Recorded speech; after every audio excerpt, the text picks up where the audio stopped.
There are some who believe that life here is being monitored by life out there. And there are people here who know it is true. For centuries, people on Earth have experienced a troubling and persistent phenomenon. Many people have vivid memories of being abducted secretly against their will by seemingly non-human entities and undergoing complex psychological and physical experiments.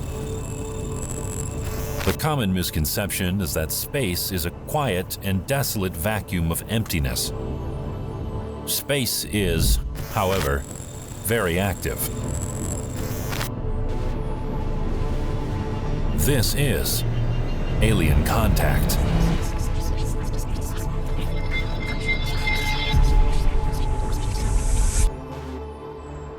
York, England. York is a city with a dark past. Its history is rife with tales of guts, gore, torture, and the paranormal. Phil Shepherdson, research chemist who has recently built his own motorcycle, was ready to put it to the test on the winding roads of the Yorkshire countryside. Little did he know this would be a joyride he'd never forget. Because I still don't want to believe what my eyes saw that day. It's got to be a perfectly normal explanation for this, and I haven't found one yet. My reality is shopping at Tesco's. It's not suddenly being confronted with something out of this world. What was this? You're going out for a ride on your new scooter, you know, you're happy that it's not raining, there's no traffic, and then suddenly your whole life turns upside down. An unexplainable experience like this has had a surprisingly positive effect on Phil, as he has become more aware of the things around him. Phil often recollects his experience, which ultimately led him to build a telescope which can be found in a museum. Journeying back to the location, Phil experienced the unexplained. It's like time skipped and he's back in 1979. Things didn't equate, but now I know that the whole world stopped with me, basically. This experience was far beyond the reality that anyone knows. It's a blank, and the whole thing's a blank. For a lot of years, I knew it existed, but I didn't want to, and even now I don't want to know it existed.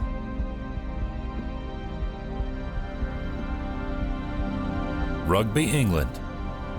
Rugby is a market town of 78,000 people.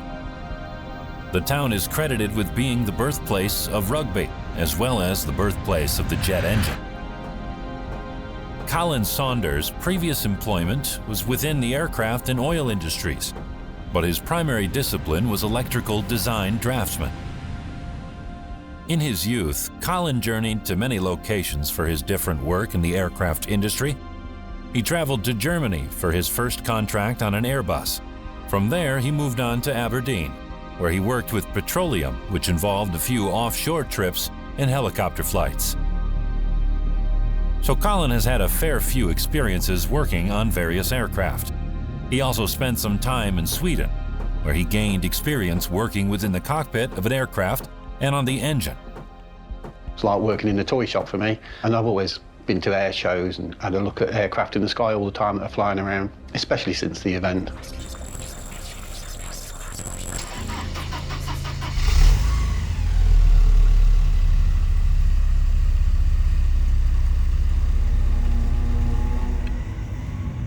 Colin journeys back to the exact location, which would change his view of aircraft forever. Back to where it all began on March 31st, 1999. The Saunders family had gathered for an innocent meal at the White Lion. On their way home through the country lanes, they came to the Fosse Way. We came round the bend and there were these lights hovering by the side of the road. They were red and a bit of white mingled in. Now, it's half a mile from where we turned the corner to where the lights were, because I've been back and measured the distance. And we drove towards the lights, talking excitedly about what they could be. Most sightings that come our way out of strange lights. They're usually aircraft, or now we have drones, or at certain times of the year, for example, it's the bright stars or planets. And they're miles away. You know, you'll see videos on YouTube or anywhere else, and, oh, I filmed this today, and it's just a little light. It could be anything. Glen Ceiriog, Wales. North Wales boasts some wonderfully beautiful locations, yet the Ceiriog Valley, with its relaxing river and gorgeous surroundings, makes for an ideal break. Well, as some may think. During a short trip away from the busy cities, Sacha Christie and Stephen Midgley traveled to Glen Ceiriog, North Wales, for some time in the countryside. Little did they know they'd come face to face with the unknown. On one clear night, the group enjoyed the sights of the stars that filled the sky above them until everything changed. A triangular craft was spotted across the valley in the sky. Fear began to creep in. As the craft slowly traveled over to them, things started going wrong. So, I was stood there, he stood here, and he tugged on me like this. And I looked down at him, and his eyes are like this, and his hair's shaking. And he said, "Mummy, Mummy, a hand's just come through the hedge and touched my foot." He said, "It wasn't my imagination, I saw it with my eyes."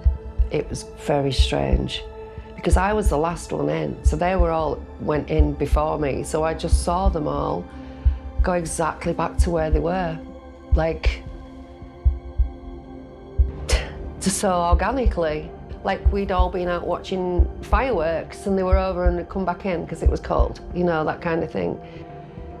Sometimes I think that maybe our behaviours were dampened. While they were mesmerized by this mysterious craft above them, suddenly, footsteps approached them at an unimaginable speed. It was the second that I heard the footsteps that everything in my body just was like, "You're in danger." I couldn't see anything at all, like everything, it was just black. There's a narrative that's become a standard that is not necessarily true. If you've seen a UFO, you are being abducted. I couldn't even say that we're being abducted. It was No. experience. What was it? The narrative that's handed to me is that it was aliens, we were abducted. You know, I don't remember anything like that happening. I'm not saying it didn't, but I'm not saying it did either. I just don't know the nature of it. Now, ridicule has been a very unfortunate factor in this thing. I know, but what it boils down to, that anybody who reports one now, they'll say, you're crazy, look what the Colin report said. Now, if we let the Colin report go unchallenged, we would be guilty of letting these people be victimized. And there are many people who have been badly hurt by official ridicule after sightings. The airline pilots today, most of them will not report a sighting publicly. And many pilots have told me that I wouldn't report one to the Air Force if the thing flew right in the cockpit. In popular culture, the term UFO, or unidentified flying object, refers to a suspected alien spacecraft, although its definition encompasses any unexplained aerial phenomena. UFO sightings have been reported throughout recorded history and in various parts of the world, raising questions about life on other planets and whether extraterrestrials have visited Earth. They became a significant subject of interest and the inspiration behind numerous films and books following the development of rocketry after World War II. The narrative that is handed to people is that what they've experienced is, in fact, alien contact. We're told these events are just in the movies, cartoons, and imagination. However, the difference between believing and knowing something exists is essential. A nightmare is a disturbing dream associated with negative feelings, such as anxiety or fear, that awakens you. When we sleep, we cycle through different stages. We start the night in non-rapid eye movement sleep, which gets progressively deeper. We then cycle back until we hit rapid eye movement sleep, REM. During REM sleep, we are most likely to have vivid dreams. At this stage, we are also paralyzed. perhaps as a safety mechanism to stop our bodies from acting out the images we are experiencing. But during sleep paralysis, features of REM sleep continue into waking life. Those who experience it will feel awake, yet might experience dreamlike hallucinations and struggle to move. Night terrors occur at particular stages of sleep. Those unlucky enough to experience them will have to endure paralysis, fear, and visions just as they fall asleep.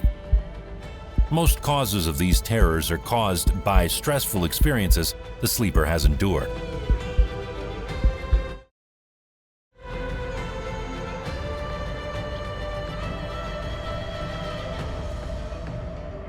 The first nightmare that really took hold was I was asleep, having nightmares, and then suddenly I was in dentist type chair, a bit like this basically, but more hooded, and there was someone bearing down on me with a mask and a red glow from somewhere, and they was operating on my throat, and that freaked me out to such an extent.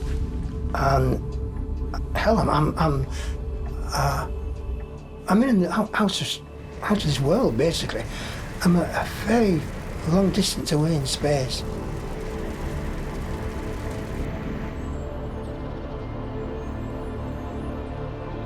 On Phil's joyride, he didn't like the busy roads or motorways. He wanted to cruise down the country lanes where he could enjoy the views around him as he rode by. As he approached an S-bend in the road, he felt an electric charge encompass his body, and suddenly, streets went quiet. As he turned around, he came face to face with an unusually small black object in the field next to him. I got fear. The world seemed to slow down and stop as I was looking across at this craft. And at the time, I just remembered that there was some black humanoid creatures. I call them humanoid because, again, they didn't look right either. They didn't. They're more thinner than your normal human, if you like. And they had some sort of black uniform on, which seemed to completely cover them. He can remember the humanoid creatures he saw surrounding the craft, which was covered from head to toe in a black uniform, trying to push the craft away from the side of the road. All I remember is, I've got to get out of here. All he can talk about is what he observed. The rest would just be guesswork, you know. So he didn't witness it take off. He took off, you know, which we all have that, you know, that fear built into us, fight or flight, you know. And on this occasion, you know, Philip decided on flight and decided to get the hell out of there. Rugby, England. Staring at the mysterious lights, Colin realized the sky began to ripple and change above him as he soon realized he was standing below an unidentified craft. The craft was suddenly completely visible to his naked eye, as if it was something out of the movies. The craft was a metallic triangular shape, and the way it moved in the sky was like a submarine ascending from water. All of a sudden, it was like somebody put a pair of binoculars up in front of my eyes. I could see it really close. One was the surface of the lines interlocking on top of the liquid. Then there was a second view of the big round nose. It was like 6 foot in front of me, like I'd got a telescope in front of me. And then there was a side view showing the white central core, and the top and bottom were rolled over onto this central core, a bit like the skin on a hovercraft. Then after that third close-up image, my wife decides to drive forward to reverse into a gateway. The effect of this was that driving forward, there was a hedge that blocked the view of the UFO. We looked in the distance and there was this large craft going away, the size of a football pitch. And we were assuming that the small one must have gone back to the large one.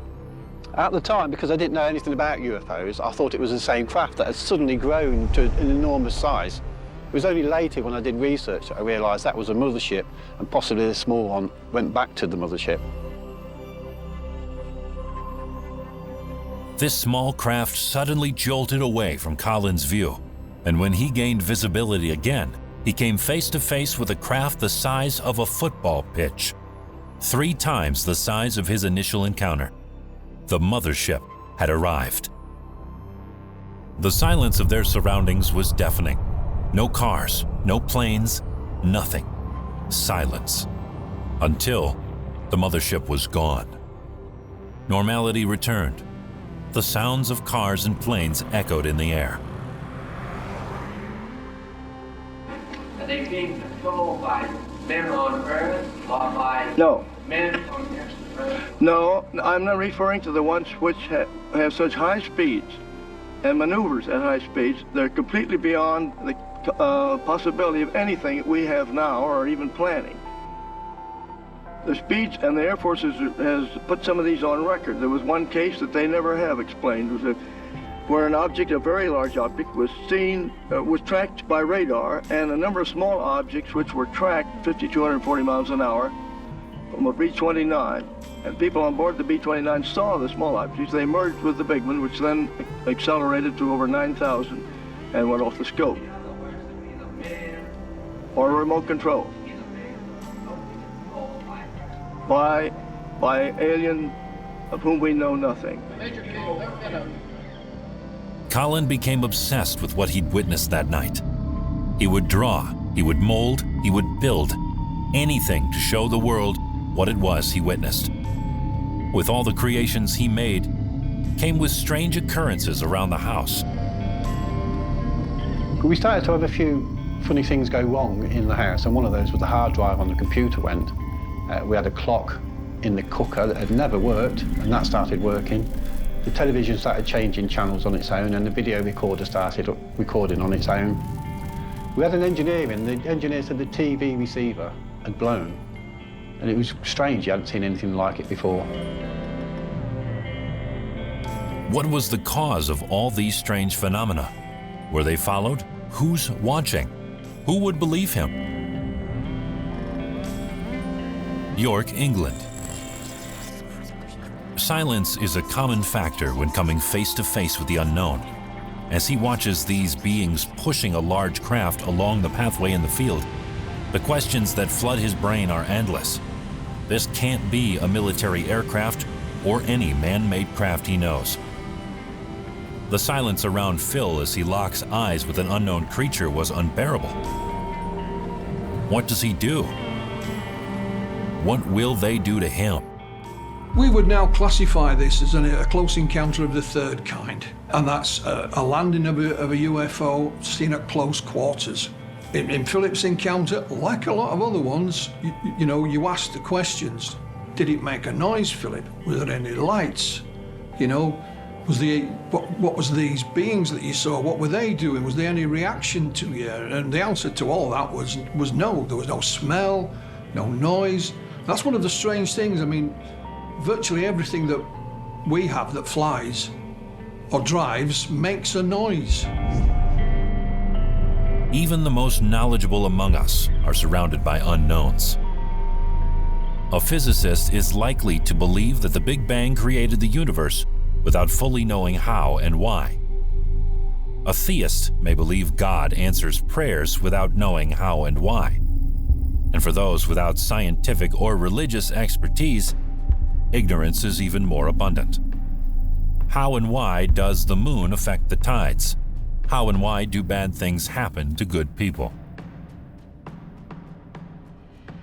A non-believer would be someone who did not believe at all in anything connected with UFOs, same way I used to be, thought it was nonsense, complete nonsense. It took reading hundreds of reports and talking with hundreds of witnesses, many pilots and others, before I was convinced. In your mind, does it boil down then to a case of believers and non-believers?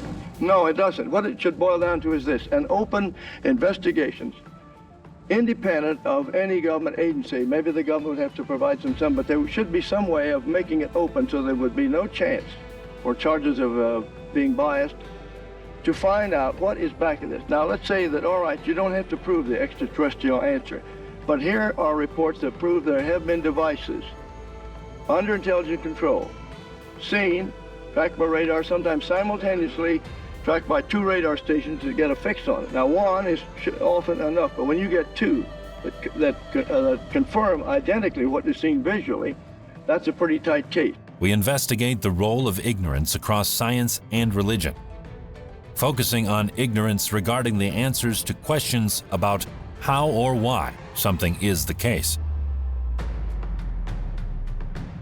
When is this kind of ignorance taken as a basis to question belief?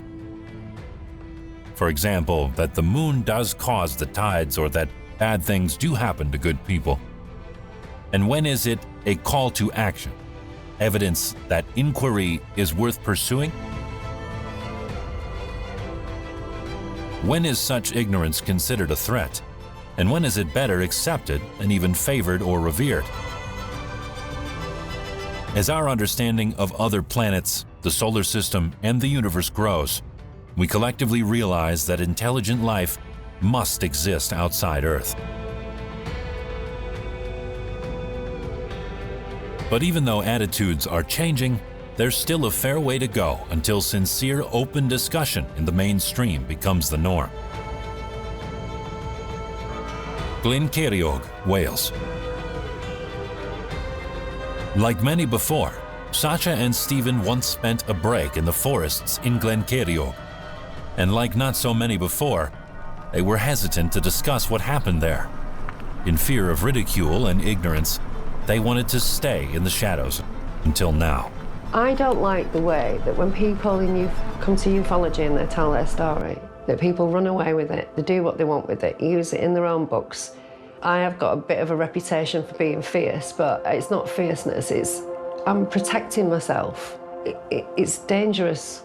So that's why I'm fierce. That's why I'm protective of what happened. I want to keep it exactly as I say. When it comes to the case of Sasha Christie, whenever you talk to Sasha about this encounter, you can see it's bothered her. Sasha's not a shrinking violet in any respect. I've been patient as well because I didn't want to expose Steve and Danya. It was Steve who came to me and said that he wanted to talk about it now. So, you know, we ended up coming forward together. There's so much hearsay nowadays, there's so much manipulation. You know, everybody would like to get a story, they want to be up there, they want to prove their point. I no longer need to prove my point. The only person I need to prove my point to is myself. I still don't know what really happened that particular night. Skeptics will talk. They will conjure up their own descriptions. They mix and match accounts of different individuals to create the best story. York, England. Is this real? Did Phil just come face to face with an extraterrestrial? The world stopped around him when he locked eyes with this unknown creature. Apprehension mixed with curiosity fills Phil's existence. The need to visit the location where this encounter unfolded continues to exist in his mind. Upon his return, he came face to face with nothing but not a disappointment, nothing but the kind of nothing that will fill any individual's mind with questions. There was a triangle shape of nothingness in the middle of the field where nothing had grown. It was utterly barren of any form of vegetation at all. Philip told us that, you know, certainly there was, where this object had been, you know, nothing would grow. And that's not, you know, unique. We've had such cases in different parts of the world where the soil and the growth was altered as a result. What that says about the subject and the phenomenon is a different argument, of course. It confirmed to Philip that this was something quite bizarre and nothing conventional. Glencerrig, Wales. It's not uncommon for people to want to experience the unknown once, let alone return to locations they've been to before. But of course, no place is the same twice. Visiting a location in the dead of night will be different to visiting it in the day. Trees look less intimidating, shadows less scary. This didn't happen all of a sudden. This happened gradually, until the craft Sasha and Stephen were seeing was almost above them. And I drove in the middle of the night. I was in Wolverhampton. Steve, get in the van. You can't sleep, drive out there. I felt the need to go back because I was still questioning. This is 4 years after the occurrence. I was still questioning, would I see, should I go back? I have work the next day, but no, let's just go, fun. But as life has moved on, I feel quite comfortable with the situation. I still don't have any answers. One of the things that the late Dr. Hynek suggested is that we concentrate on encounters that he called high strangeness. In other words, things that weren't a little light 3 miles away or in the night sky. Things that, one, were either seen up close, it's not impossible, but it's less likely that we're going to be misidentifying everyday, ordinary objects. You know, because if you're that close to it, then you should be able to recognize exactly what it was, or, in this instance, what it wasn't.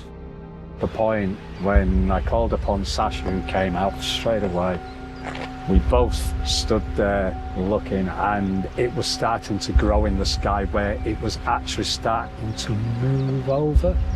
This is when it became apparent there were more going on in the center of it.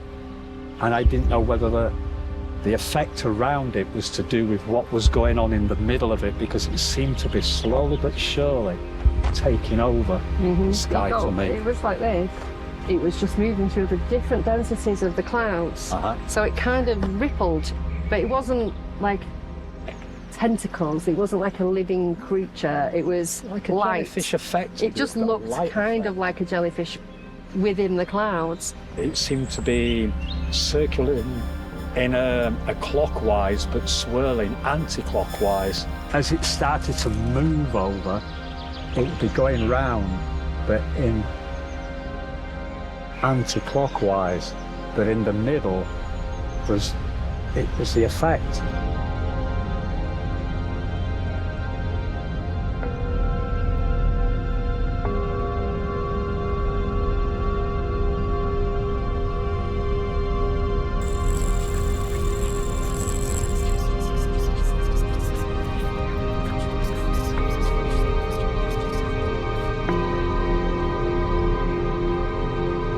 Whatever was in there saw us, because it wasn't even coming in our direction. It saw you, it saw me. I don't know how, whatever technology was in it. Because we were miles and miles away from it, but it vectored in on us and it came to our position Where attention directly. goes, energy flows. I'm a great believer in that. It's before I actually kind of really looked into that side of things. But I've never seen any kind of life form with a UFO. I cannot say that they go together because I don't know that they do. I mean, that is a total assumption. There's a house opposite, like right further off on the opposite side of the valley, on another hill. And when we were walking around yesterday, and I said to Steve, imagine if you were looking out of the window from that property there, what you would have seen, you know? I mean, they would have seen what we saw. But it's a tiny village, and it's not very active, is it? So now we want to move on to flying triangles. They've been seen all around the world since at least 1974, without a doubt. We've got November 29th, 1989, Belgium was seen. January 5th, 2000, Southern Illinois. Area 51, Groom Lake. They've been seen almost in every country by every possible culture. So it's a worldwide phenomenon. March 31st, 1999, Kirby.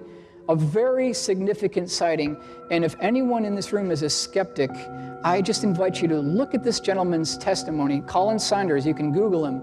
He gave a really nice 20-minute lecture regarding this particular sighting. A very honest gentleman. I totally believe his case. This thing was approximately 50 feet across in conjunction with a Cessna 172 that has a 27-foot wingspan. Here's Colin Saunders here. Here's his UFO model, and when I saw that UFO model, I said, wow, I want to have one of those.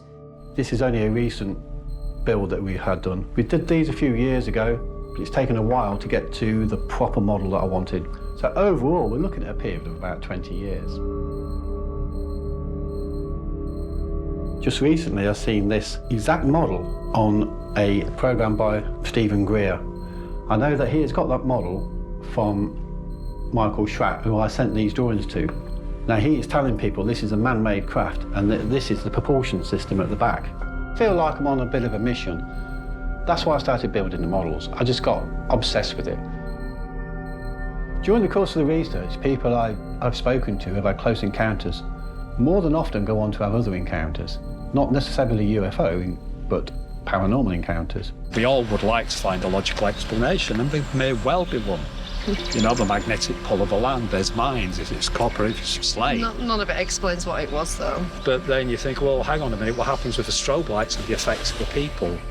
Yeah. You know, hang on a minute, and it's only a flickering of a matter of seconds, but it's where did that come from?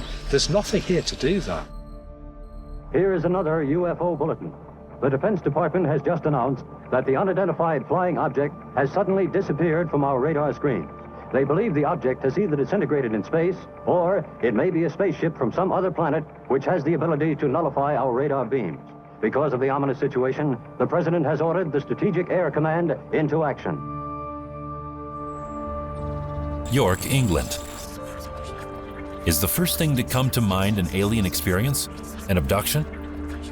The only thing I can recall is the strange shape and also the unnerving silence of everything, and then that blank, nothing at all. How can somebody be taken out of a complete time frame, basically? What I've seen and experienced does not go with my telescopes, with my astronomical outlook, and the two don't mix. We know as UFO researchers that most people don't actually report their sightings anyway. So there could well be witnesses, we just never found them. Now, next on Outside Source, we're going to learn how a global team of astronomers have announced they found what could be evidence of life elsewhere, and not on Mars, but on the much more inhospitable Venus. Here's one of the team. So what we think we found is phosphine gas in the atmosphere of Venus. Now, on a rocky planet like the Earth, phosphine is a rare gas, and it's mainly the result of life. So it's what we call a biosignature. Now, on the Earth, phosphine is caused by human activity, so through industry or through microorganisms or microbes. And so finding a gas like this on Venus is really exciting because of the possibility that it could have also been produced by life like it is on the Earth. If we as a species can evaluate ourselves scientifically that there is life somewhere else, that would open up the floodgates. Hopefully a confined floodgate towards that we are not alone, and we do exist amongst an extraterrestrial species. And I might not be ridiculed anymore. The interdimensional hypothesis is a proposal that unidentified UFO sightings are the result of experiencing other dimensions that coexist separately alongside our own, in contrast with either the extraterrestrial hypothesis that suggests UFO sightings are caused by visitations from outside the Earth, or the psychosocial hypothesis that argues UFO sightings are best explained as a psychological or social phenomenon. The hypothesis has been advanced by UFO enthusiasts such as Meade Lane, John Keel, J. Allen Hynek, and Jacques Vallée. Proponents of the interdimensional hypothesis argue that UFOs are a modern manifestation of a phenomenon that has occurred throughout recorded human history, which in prior ages were ascribed to mythological or supernatural creatures. The world as we know it has three dimensions of space: length, width, and depth, and one dimension of time. But there's the mind-bending possibility that many more dimensions exist out there. Rugby, England. The hardest part is letting go of what it might be, letting go of the unknown, but it keeps coming back. I just think it's such a fantastic experience that to let it go would be such a waste. It'd be such a disappointment to those who have made it happen to me. What actually happened, I'm pretty convinced it was an alien craft, as we like to call them, from another world. I think it's like a parallel world that it's come from. And it's been done, I believe it's been done for a reason. These creatures are so advanced and they know us so well. And the fact that they hide themselves, but this particular night, it wasn't hiding. It was totally different. It was like a Christmas tree at the side of the road waiting for us. So why did they do that? That is just not normal for a UFO to be doing that sort of thing. It's been done for a reason. I hope one day I realise what the reason is, unless this is the reason now that I'm helping, such subtle disclosure of the alien agenda.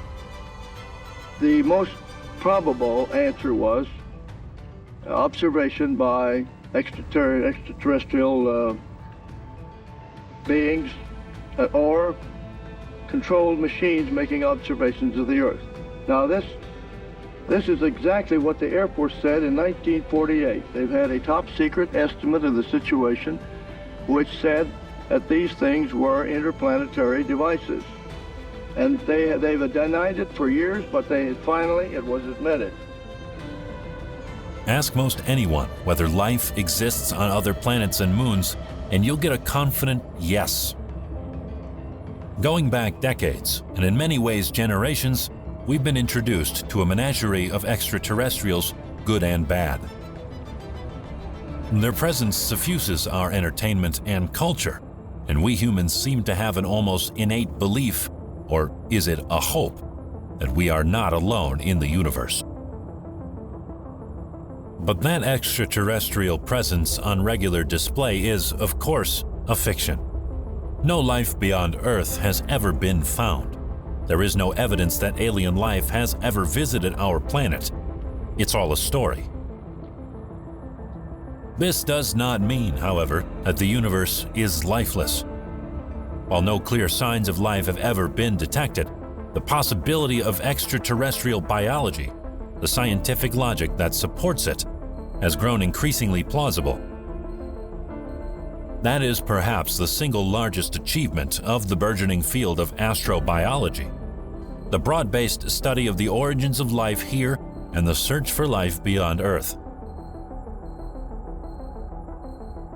By exploring and illuminating the world of extreme life on Earth, by experimenting with how life here began, by understanding more about the chemical makeup of the cosmos, by testing for habitability on missions to Mars, Jupiter's moon Europa, Saturn's moon Titan, and beyond, an enormous body of science is being assembled to analyze and explain the origins, characteristics, and possible extraterrestrial dimensions of life. And unlike the ETs and starship invaders of popular culture, these discoveries are, and will be, real. If it is dimensional, maybe one day we will learn to use these dimensions to cross over, and possibly to travel to further dimensions. Imagine there's a planet out there in our solar system that evolved 1 million years ahead of us. Maybe they've learned how to do this. We don't know all of the technology, and like I say, all of this is a science that we do not yet understand. The believer is someone who accepts the idea that there are real UFOs and directs his attention to the question, why are they here? What are they doing? What do they want from us? What are their motivations? There is the assumption of intelligence or intelligent control, but not necessarily the assumption of direct communication between these intelligences and our own intelligence. The more we learn about the cosmos, the more it seems possible that we are not alone. The entire galaxy is teeming with worlds, and we're getting better at listening. So the question, is there anybody out there, is one we may be able to answer soon. But do we really want to know? If aliens are indeed out there, would they be friendly explorers or destroyers of worlds? This is a serious question no longer confined to science fiction, because a growing group of astronomers have taken it upon themselves to do more than listen. Some are advocating for a beacon swept across the galaxy, letting ET know we're home to see if anyone comes calling. Others argue that we would be wise to keep Earth to ourselves. I feel that over a period of time, a couple of years now, that I have been in a position to look at some of the evidence, and certainly I have not seen all of the evidence that might be pertinent. I too have been driven in the direction of recognizing that there are cases that are not explainable in conventional terms. This at least leaves us with the existence of a real UFO. Beyond that, there is the question of whether some of these real UFOs may be under intelligent control. Again, at the present time, I would say that I have seen evidence that is readily interpretable in such terms, but which may also be susceptible of other interpretation. Well, for a while, I actually did think it was aliens and that they were benevolent, but I was trying to find some comfort. I was trying to find a comfortable place to be with it. I don't know if it was aliens. I don't know if aliens exist as in like space traveling or interdimensional. I wouldn't even know how interdimensional anything would work. But I've had physical encounters with something, and so have my family. So based on this, it has to be real. Are UFOs real evidence that aliens have come to Earth to visit, to examine, to colonize? The answer lies in exploring the skies and looking for more evidence of the strange, the mysterious, and the unexplained. We may never know the full agenda of the beings responsible for alien encounters. Further research is needed. Each new encounter, however, increases our understanding of alien agendas and prepares us for the day when we will have full disclosure.